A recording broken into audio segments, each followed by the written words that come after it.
I was born into a middle class family, right. मेरे father custom and central excise में काम करते थे, राइट। अ गवर्नमेंट जॉब के अंदर आप सोच सकते हैं कि क्या सैलरी होती होगी आज से round about 60 years back, right. मैं जब छोटा था तो एक सवाल जो हर एक से पूछा जाता है, आपसे भी बचपन में पूछा गया होगा, मुझसे भी पूछा गया। मेरी मदर ने मुझसे एक दिन पूछा कि बेटा बड़े होके क्या करोगे। मेरी उम्र कम से कम 5 या 6 साल रही होगी उस टाइम पे। जब मेरी मदर ने मुझसे यह पूछा कि बेटा बड़े होके क्या करोगे, तो मैंने उनसे एक बात कही कि मम्मी मैं बिजनेस करूंगा।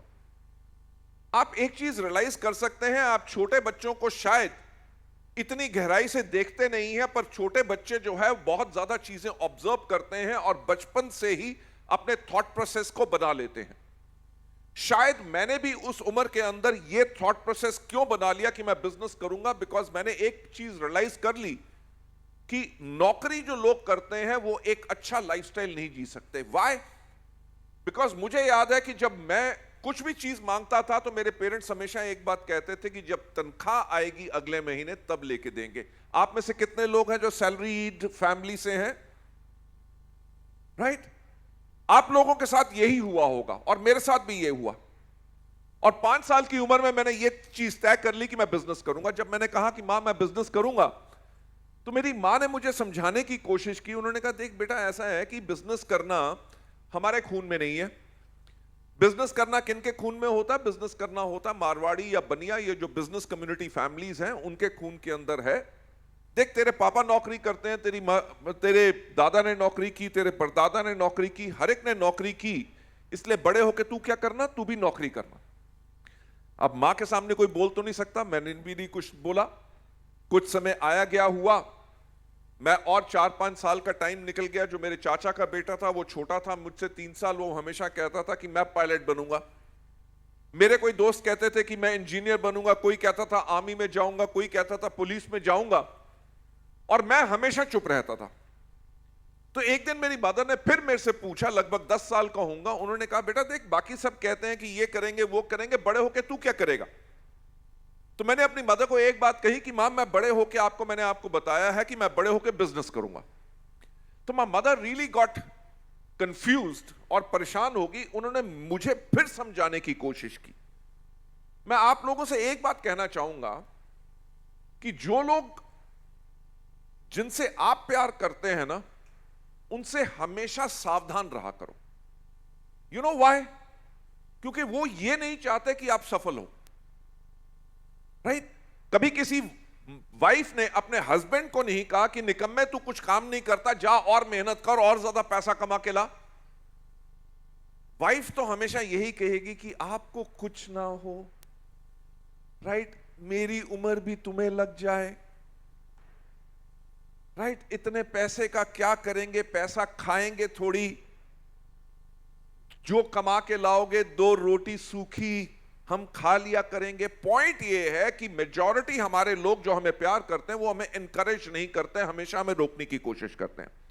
तो मेरी मां ने मुझे रोकने की कोशिश की। उन्होंने मुझसे कहा कि देख ऐसा है बेटा कि तेरी 2 बड़ी बहनें हैं, राइट? पापा तेरे नौकरी करते हैं, तेरी 2 बड़ी बहनें हैं, उनकी शादी करनी है, तेरी एजुकेशन पे खर्चा होगा। जब पापा रिटायर होंगे, जो ग्रेच्युटी और प्रोविडेंट फंड मिलेगा उससे एक छोटा सा घर बनाएंगे, पेंशन के ऊपर हमारी जिंदगी चलेगी। बिजनेस करने के लिए पैसा चाहिए होता और हम तुझे पैसा नहीं दे सकेंगे, तो इसीलिए तू क्या करना, तू नौकरी करना। बात आई गई हुई।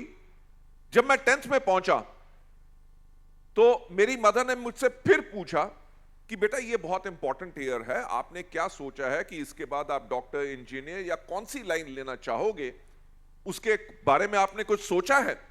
मैंने उनसे फिर एक बात कही कि मां मैं तो आपको पहले बता चुका हूं कि मैं बड़े होके बिजनेस करना है। तो मेरी मां इतनी परेशान हुई। जो जन्म कुंडली होती है, आई डोंट नो यहां पे लोग बनाते हैं कि नहीं, हमारे यहां पे जो जन्म कुंडली होती है वो मेरी मां ने जन्म कुंडली ले जाके हिंदुस्तान के बड़े से बड़े जोशी और पंडितों को दिखाई। और आप मानेंगे नहीं, हर एक पंडित और जोशी ने एक ही बात कही कि इसकी किस्मत में बिजनेस नहीं है।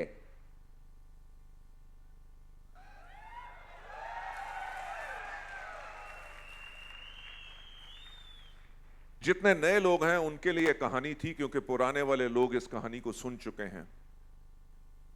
राइट? नए लोगों से मैं एक बात कहना चाहूंगा कि मैं वो व्यक्ति था जिसके बारे में दुनिया ने कहा था कि इसकी किस्मत में बिजनेस नहीं है, बल्कि अगर मेरी किस्मत में नहीं लिखा हुआ था ऊपर से, मैंने उसको नीचे खुद से लिख लिया।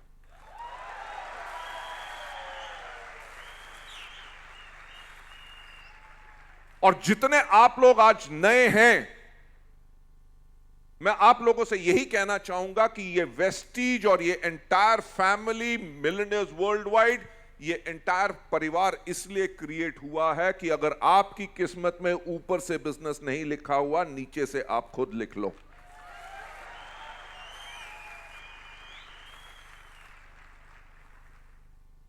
उसके बाद जो मेरी मां ने कहा था मैंने माना, क्योंकि हम लोग संस्कारी हैं, अपने माँ बाप की बात जरूर सुनते हैं। After doing my post graduation मैंने काम करना शुरू किया वर्ल्ड की नंबर 1 फार्मास्यूटिकल कंपनी के साथ। लगभग 12 साल वहां पे काम किया।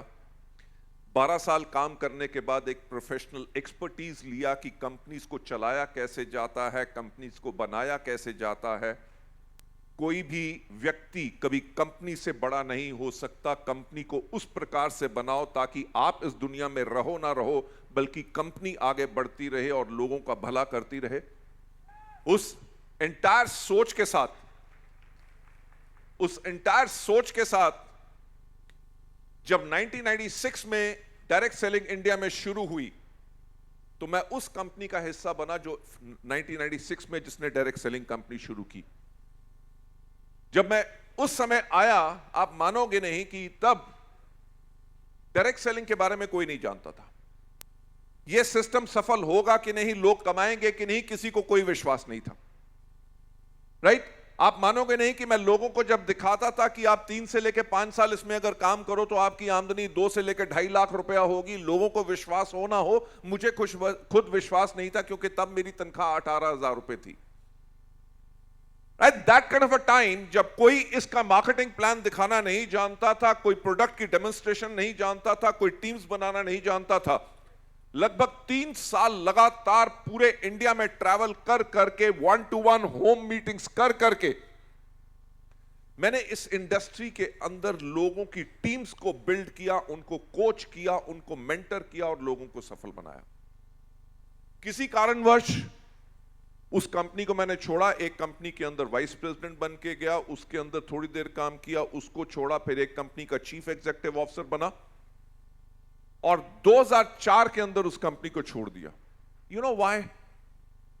जितने आज नए लोग हैं, मैं आप लोगों को यही चीज बताना चाहूंगा कि वेस्टीज की शुरुआत इसलिए नहीं थी कि हमें पैसा कमाना था। इवन बिफोर वेस्टीज हम सब, whether it is Kanwar, whether it is Deepak या मैं, we were all successful people. पर वेस्टीज की शुरुआत इसलिए हुई क्योंकि जो मेरा इंटरनेशनल एक्सपोजर था डायरेक्ट सेलिंग के अंदर, कि 2001 और 2002 के अंदर जब मैंने देखा मलेशिया जैसे छोटे देश के अंदर एक व्यक्ति महीने में लगभग 1.5 करोड़ रुपया कमा रहा है, जो 10 साल पहले सिर्फ ट्रक ड्राइवर था। मैंने 26-26 साल के यंग लड़कियों को देखा कि फेरारी से उतर के आ रही हैं और महीने में 35 लाख रुपया कमा रही हैं।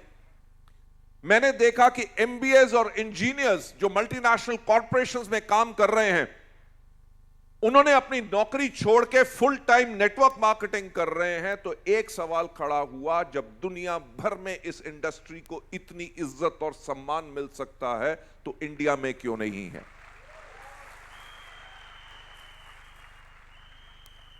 मैं नए लोगों से आज ये बात कह रहा हूं क्योंकि वो टाइम था 2004 में जिसकी शायद आज आप कल्पना नहीं कर सकते। 2004 में वो टाइम था जहां पे लोग कहते थे कि नेटवर्क मार्केटिंग चोर बाजारी का काम है, और सब लोग ये कहते थे कि जो इस तरह की कंपनीज चलाते हैं वो लोग होते हैं जो चोर या डाकू होते हैं। जब मानोगे नहीं कि जब भी हमने वेस्टीज को शुरू किया, लोगों ने मुझसे भी आके कहा कि लोगों का पैसा लेके कब भागोगे।